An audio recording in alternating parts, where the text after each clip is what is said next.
I mean, we're living during a pretty historic time. I think this is like the most tension I've ever seen before an election. Family members at each other's throat, people blaming each other for the state of the country. Well, I'm just wondering whether it's the U.S., Israel, what's going on in Russia and Ukraine. What are your feelings on the state of the world and where we're going? Because you've seen a lot more of it than Chris and I have. Well, let's talk about October 7th.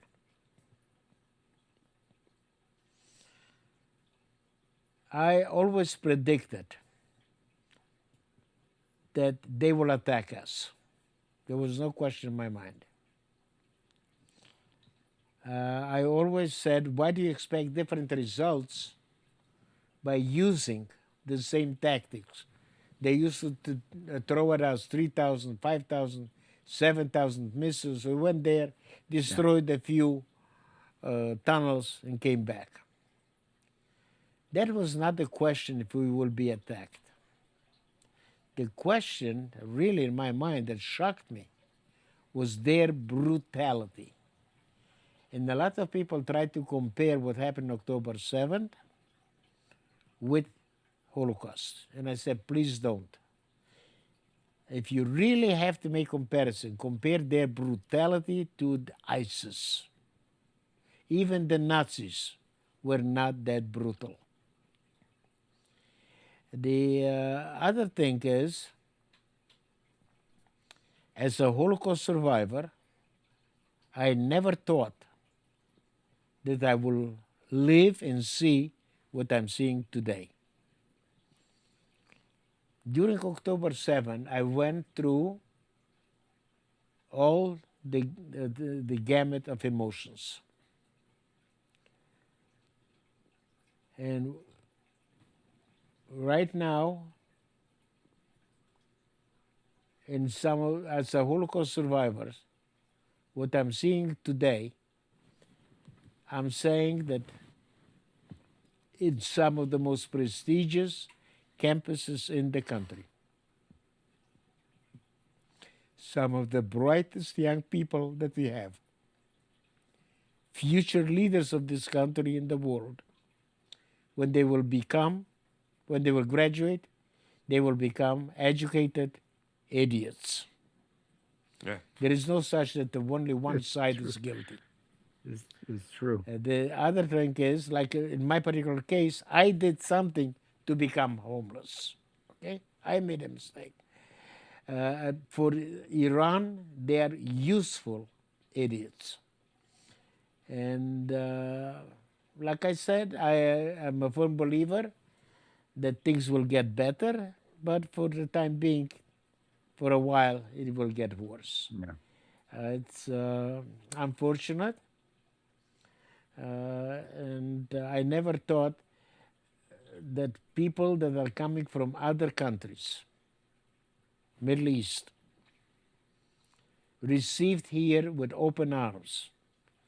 And when they call death to Israel, death to America. Yeah, including, I don't know if you saw it, because Kosher Dills, who we mentioned, has called him out. There's a famous rapper named Macklemore who was saying "Death to America" at his concerts, and he said, I got carried away.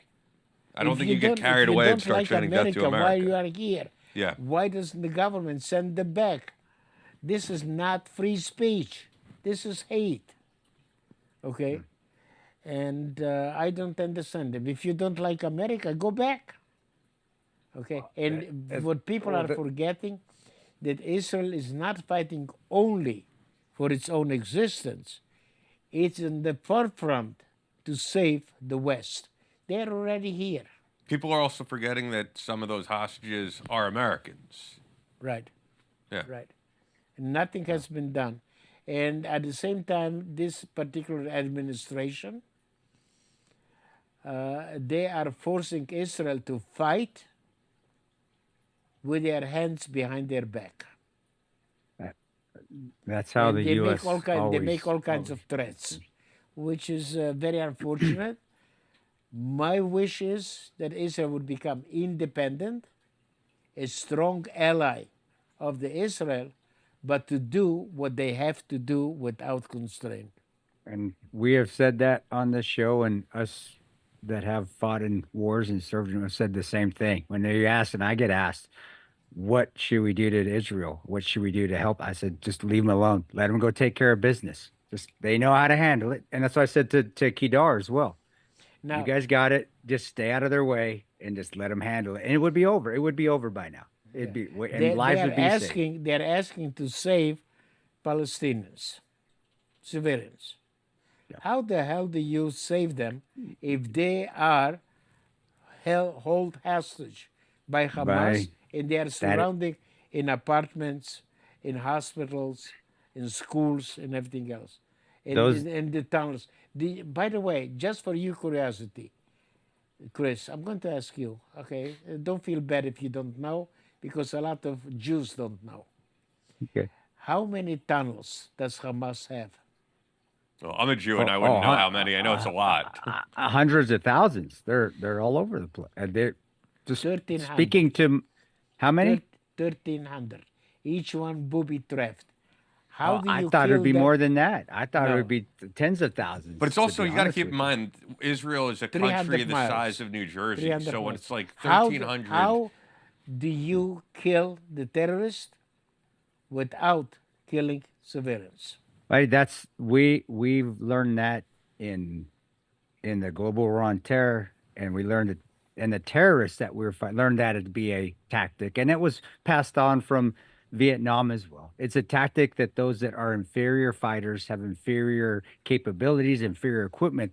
That's a tactic that they use to inflict damage on They are the civilian booby-trapped. populace They are to win the hearts booby-trapped. to win the hearts and minds of, because they're not going to win a straight up battle. They're going to have to win the hearts and minds and the hearts and minds of the uninformed and the stupid to take to their side, which is it's happens time and time again, and we're just reliving it all over again. We're seeing it again, Right. and there's and our government's not going to do anything about it. The Democratic side of the government, because they want the votes. They're not going to stop people coming in Okay, the country. take a- They're not take going to a- stop illegals. Okay, That's who votes let's for. take it. Okay, right now I don't go normally in politics, but talking to you. No, I did. I'm sorry. I took us that way, but I'm just That- going to that- stay that's in it. We fine. dabble, and I'll But get I'm out. I'll going get to out. use Kamala Harris as an example, speaking from both sides of her mouth. We are supporting Israel, their right to defend themselves. Wonderful. But we will fight to have a two-state solution. Now, Can't have during the war, okay, when the war is over, to talk about two-state solution, okay. Yeah, But great. during the war, talking about two-state solution, that's empowering the criminals. Well, you know what? It's actually something very similar to in this country. People want to talk about what do you do with the millions of illegal immigrants that are in the country already. We could talk about that. I always felt like when we secure the border. You can't have that discussion until you have have the it secure till you- border yeah. because you're inviting more people to come into America illegally. And it's the exact same comparison you're making. Exactly. There are no consequences. And since again, there are no yeah. consequences, people feel empowered, okay, not to make agreements. Did you know that the leader of Hamas, thankfully he was killed, Yeah, I saw that. but did you know that for one Israeli soldiers, they gave up 1,000 criminals? Yeah. Do you know who was among them? No. I know that's Hamas terrorists, but The leader of Hamas. oh wow. They gave him up. One question I had for you, because you've seen all the evolution of Israel, and I said this to you when we drove over. People younger than myself, they've really only seen one person in power, which is Benjamin Netanyahu there in Israel. Do you think there needs to be some sort of regime change that things could eventually get back to the time where we saw Yitzhak Rabin shaking hands with Yasser Arafat, with Bill Clinton there? Younger people don't remember that there were times where peace was very close. Now, Yasser Arafat whether you know it or not, he was, okay, under the KGB. Yeah. They taught them how to start a revolution. Yasser Arafat is not a Palestinian. He's an Egyptian. The other interesting thing is, before the formation of the State of Israel, everybody that lived there was called Palestinian. There is no Palestinian nation.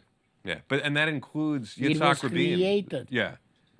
Okay, now for instance, okay, have you seen the Hamas flag, the Palestinian flag? Sure. I've seen both. Yeah, I know there's a Hamas flag. And then, Does it remind you of something? I mean, the colors, you think of Islamic colors, right? With, It's the Jordanian flag, okay. except that they have somewhere on the left side, I think, they have a star or something, I don't remember, that was taken out. Palestine is, okay, Jordan is Palestinian. Did you know that the Jordanians threw out the Palestinians? Yeah. Mm-hmm. Did Oh, you yeah. know the Syrians, how many Palestinians they murdered? Yeah. 80,000. Nobody talks about it. Do you know in Lebanon that they threw them out? In every country they've been, Israel is the only one that took responsibility to take care of them. Egypt did not want them. My father had a very interesting saying. He said the Jews are more Catholic than the Pope. Why they take it their responsibility to take care when nobody wanted them? Why the Jews decided to take care of them? Beyond me. Yeah. But as I was saying, do you think we'll get back to that, though? That I mean, at some point, we obviously want to see this seized. Do you think we will get back to a point of relative peace? You know, there were times, even as current as the Trump administration, where there were times of peace. Well, and then as far back as I said, to you may not Yitzhak like Rabin Trump. and Netanyahu shaking hands. You may not like Trump. I His am voting for Trump. personality, okay. Yeah. No, but I'm saying at least he did something for Israel. Yeah, he made We could- Jerusalem we the could- capital. Okay, the Abraham Accord, Israel, okay, Jerusalem, Golan Heights. So at least one of the things about Trump, he's unpredictable. There's no question about it. But because he's unpredictable, he's also afraid. So people don't know how far he will go. Okay? And it's something that United States at this particular stage is showing weakness. And the Arabs, Israelis have never learned it. The world has never learned it. For the Arabs, appeasement is weakness. It is not what we talk about appeasement. And you're saying the current administration is which I think they are. The current administration is ones that are showing appeasement. Yes. Or is it Trump that Yes. I Especially never with saw Iran. Trump appease anybody, but Right. maybe I missed something. Right. Okay. Now, for instance, when there was with Obama, Yeah. they tried to appease, Yeah. with Iran. Oh yeah. Okay, yeah, I remember. okay, the nuclear power. Mhm. And I was asked to speak. And I gave an example of Chamberlain from England, Yeah. that he decided to appease, okay, Hitler. to give Czechoslovakia, whatever, to appease Hitler. And there was a euphoria. Guess what? The euphoria lasted very short period of time, and World War II started. And why does anybody believe or want to believe that Iran will give up their goal of having all, okay, the Eastern front not be in control of Iran? Why does anybody believe that? It's their goal. They've always wanted it for decades.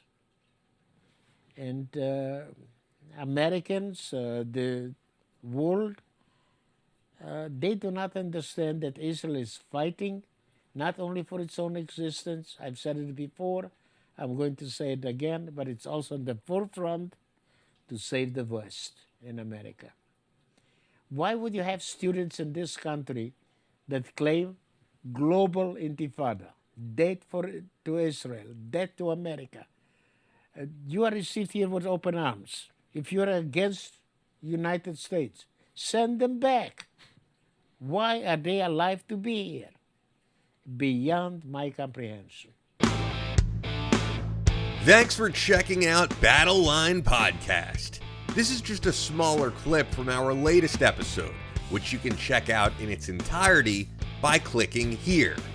While you're watching, be sure to hit the subscribe button and thumbs up the video to show your support. Now, if you'd really like to help us out, click the thanks button below to make a donation. It goes directly to us in keeping Battleline Podcast going for you.